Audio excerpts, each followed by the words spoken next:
Okay, FM 101.7. Ako. So what we are more naming call Yura Alex Mould, so former GMP boss, GMPC boss.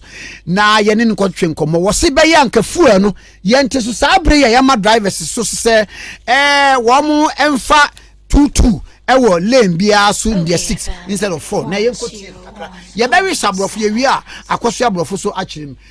Mr. Alex Mould, good morning. Good morning. And how are you managing the lockdown in the city? Well, I think it's very important that we all do some staying at home, self-compliance, ensure that we only go out for important and essential things. I haven't been out for about 4 days, but my wife has been out. She has been to the shops and getting a few things. But we don't have water right now, so for about 5 days. Wow. So we don't know how that's going to pan out. But with God on our side, it shall be well. Yes, if we do the right things. We can't just say God on our side and do the wrong things, as we Ghanaians normally do. Everything in Fawanyame. We have to do the right thing. And we have to question why the right things are not being done. Sure. Sir, on the page 10 of the Ghanaian Times, they write lockdown social cost. Alex Mould call for 20% for reduction. What accounts for these advocates? Well, the advocacy is not generally just because of the social distancing, but generally we're asking for two things. One is that the oil price has collapsed. Oil used to be about $60, $70. Now it's just above $20, $22. So generally, petroleum prices have come down.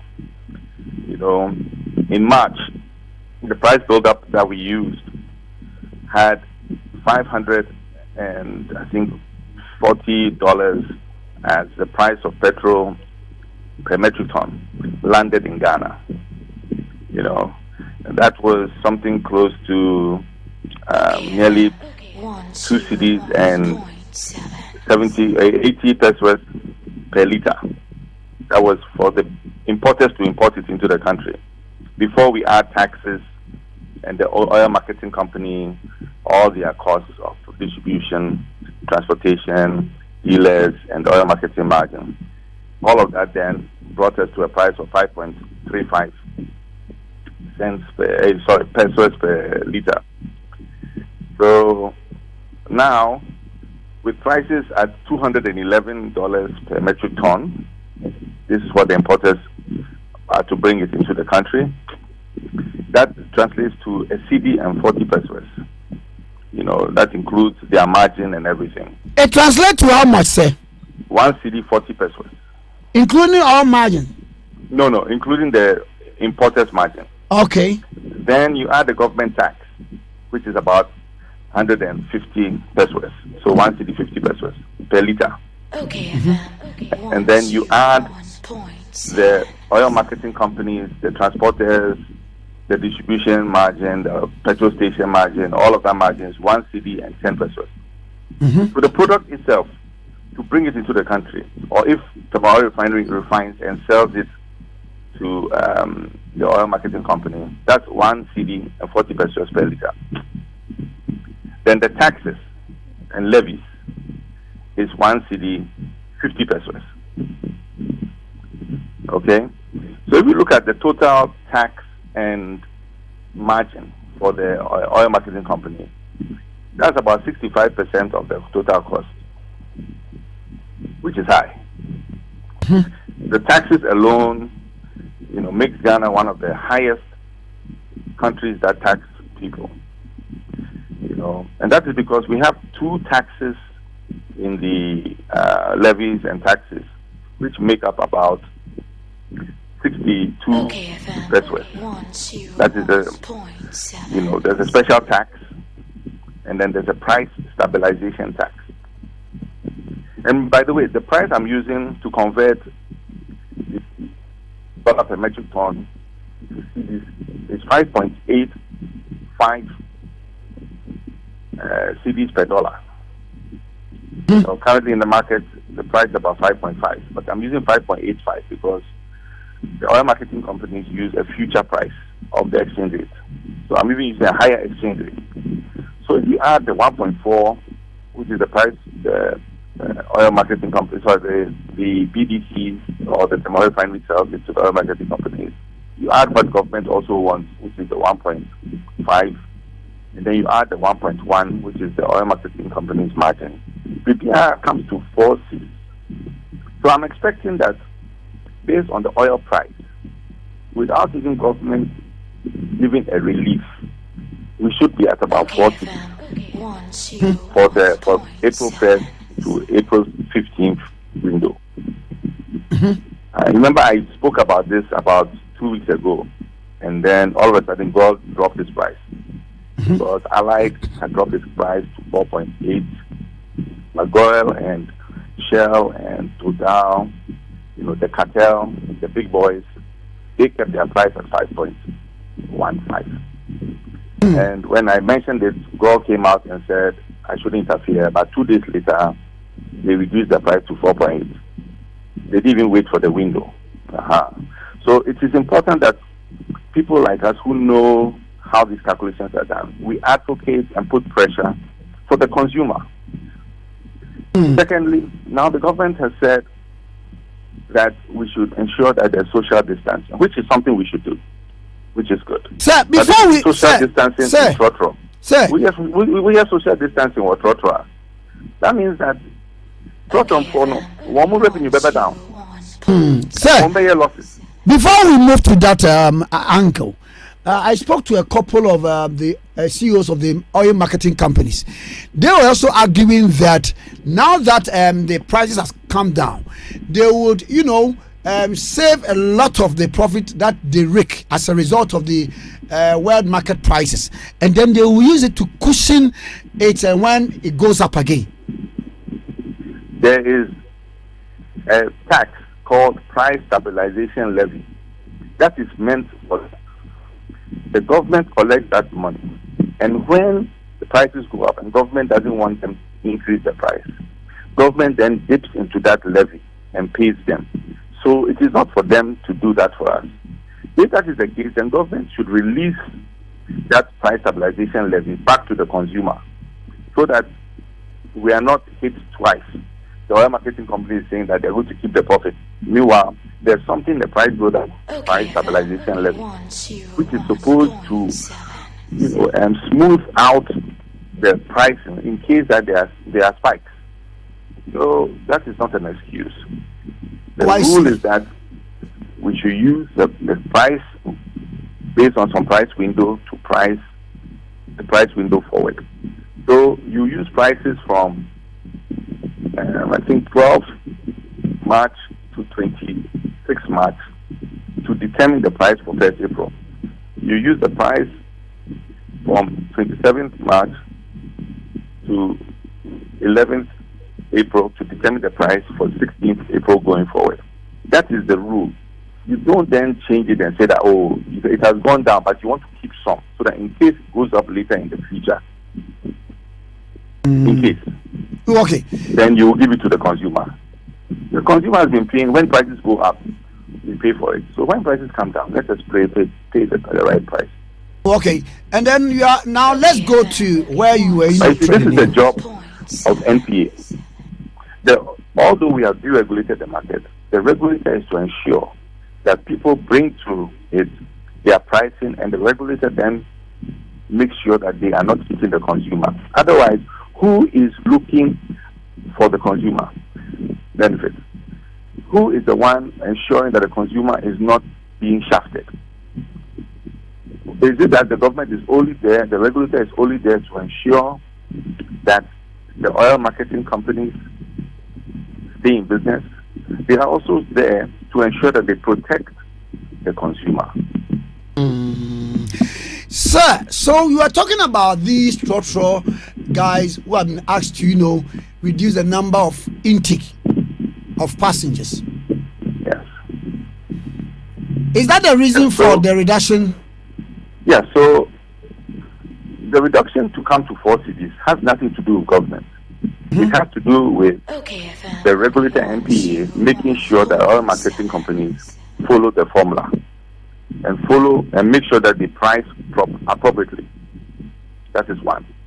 Secondly, if you look at the tax element, right now the tax is even higher than the cost of the petrol that the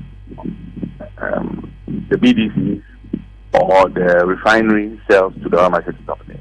They sell it at 1.4, and the government puts tax of 1.5. Okay, before the oil marketing companies put their cost of 1.1 to make the 4. Out of the 1.5, we have 2 taxes. One is a tax and one is a levy. Oh, the first one is called the special petroleum tax. It is 46 pesos. The second one is the price stabilization levy. Now, the reason why the price stabilization levy is there is mainly for increases in exchange rates or increases in oil price when the government doesn't want the oil marketing companies to increase the price. That is why it's there. Those 2 can be taken off because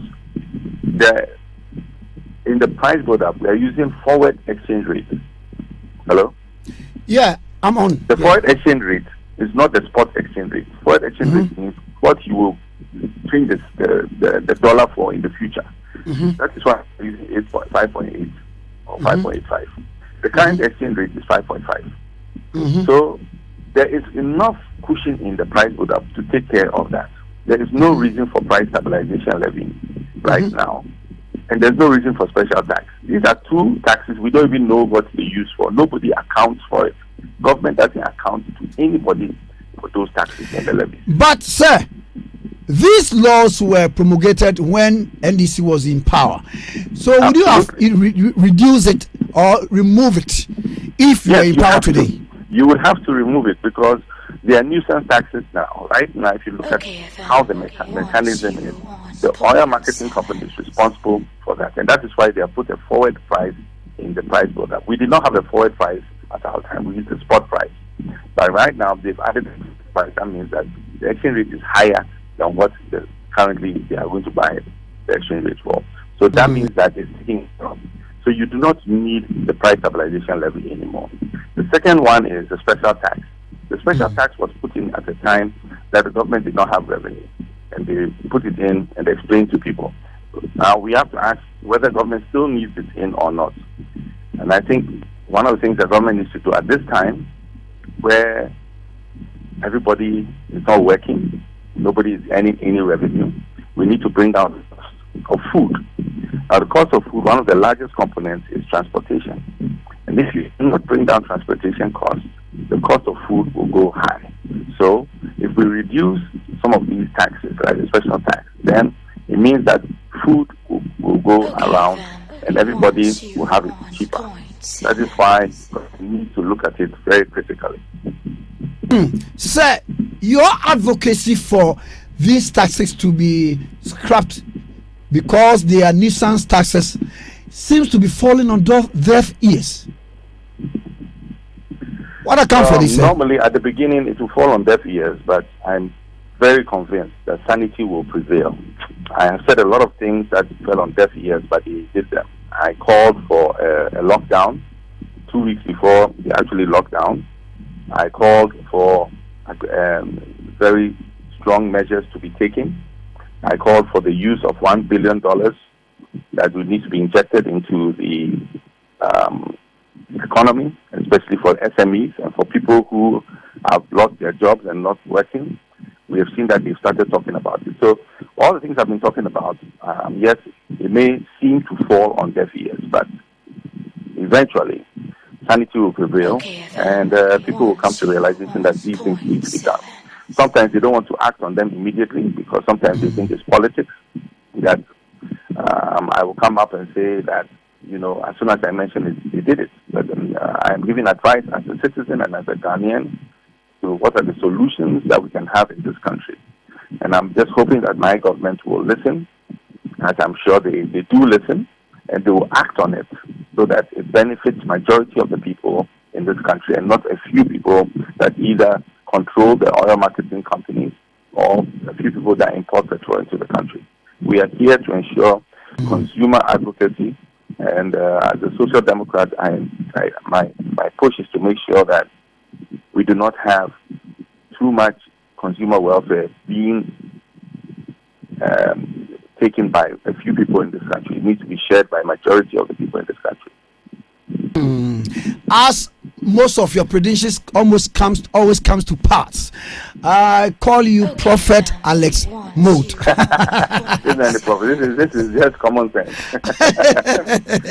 But quite prophetic, isn't it? I read somewhere today that some people were asked the prophets as to why we are not using holy water.